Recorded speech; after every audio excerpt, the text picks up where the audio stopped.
Hello नमस्कार दोस्तों, पुनः स्वागत है आपका हमारे इस चैनल CSI अकेडमी में।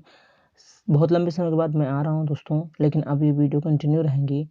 तो दोस्तों, उम्मीद करता हूं आप सुरक्षित स्वस्थ होंगे और लॉकडाउन का पालन करते होंगे। तो दोस्तों, आज हम तैयार करेंगे भूकंपी तरंगें। भूकंपी तरंगे जिसको अंग्रेजी में सेस्मिक वेव्स भी कहते हैं, क्योंकि ये छोटे छोटे वर्ड हैं, लेकिन इनसे 20 वर्ड 100 वर्ड के क्वेश्चन आते ही रहते हैं।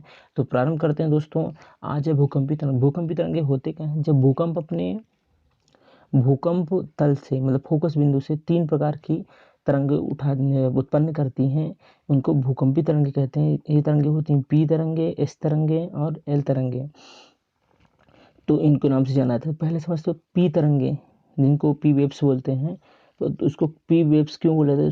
पी के मतलब प्राइमरी, फर्स्ट टाइम जो तरंग वेव्स उत्पन्न होती हैं, इसलिए इनको प्राइमरी वेव्स कहा जाता है।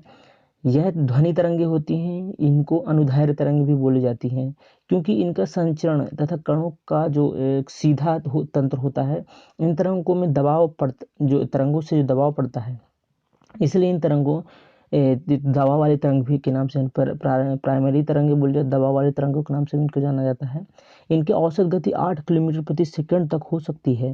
विभिन्न प्रकार के घनत्व वाले चट्टानों में इनकी गति भिन्न भिन्न होती है। अधिक घनत्व में इनकी गति और अधिक हो जाती है, 8 से 14 किलोमीटर प्रति सेकंड तक हो जाती है।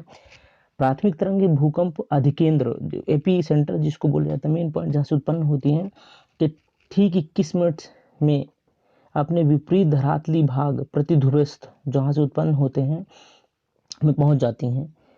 इनकी गति सभी तरंगों से अधिक होती है, जिस कारण ये तरंगे किसी भी स्थान पर सबसे पहले पहुंच जाती हैं, और इन्हीं तरंगों से ही अनुमान लगाया जाता है कि तरंग कहाँ पास उत्पन्न हो रही, क्या उसकी वेव्स होगी, कितना तेजी से उत्पन्न होने वाली। यही तरंगे बताती हैं कि क्या होगा।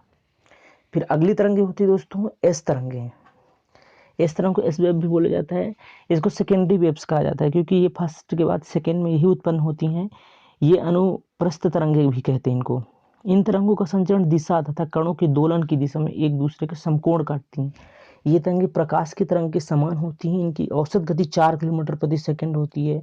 ये प्राइमरी तरंग से थोड़ा धीरे होती है। ये ठोस मध्यम से ही गुजर सकती हैं। वो सब में गुजर जाती है, लेकिन केवल ठोस माध्यम और तरल माध्यम में लुप्त हो जाती हैं। ये थी एस तरंगे। अगला है एल तरंगी, जो एस वेव भी कहा जाता है।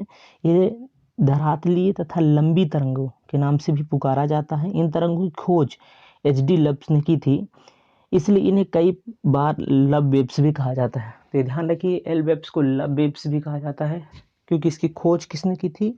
HD लब्स ने की थी। ये तरंगे मुक्त धरातल तक ही सीमित रहती हैं। ठोस, तरल और गैस तीनों माध्यम से गुजर सकती हैं। इनकी गति तीनों में सबसे कम होती है, 3 किलोमीटर प्रति सेकंड तक होती है। ये तरंगे ही बताती हैं कि क्या है, कि इन तीनों तरंगों के आधार पर ही अनुमान लगाया जाता है कि कितना तेज है भूकंप। पहले से जानते हैं, कुछ ऐसे मशीनों का प्रयोग किया जाता है जिससे पता चलता है कि कैसे भूकंप, क्या गति थी, कितना हो सकता है, कितना नुकसान हो सकता है, क्या उसका सेंटर है, कि ये सब अनुमान लगाया जाता है। जैसे इस समय करंट में चल रहा है मामला दिल्ली में लगातार खूब भूकंप के झटके आ रहे हैं, तो एपी सेंटर क्या है, उसका कितना हो सकता है नुकसान, ये सब इसी से लगाया जाता है। तो दोस्तों, उम्मीद करता हूँ ये छोटा सा वीडियो आपको पसंद आएगा। अगले वीडियो में हम और डिस्क्राइब करेंगे और आगे बढ़ेंगे दोस्तों। तब तक के लिए बहुत बहुत धन्यवाद दोस्तों। लाइक शेयर कमेंट जरूर करें दोस्तों, सब्सक्राइब करें। धन्यवाद।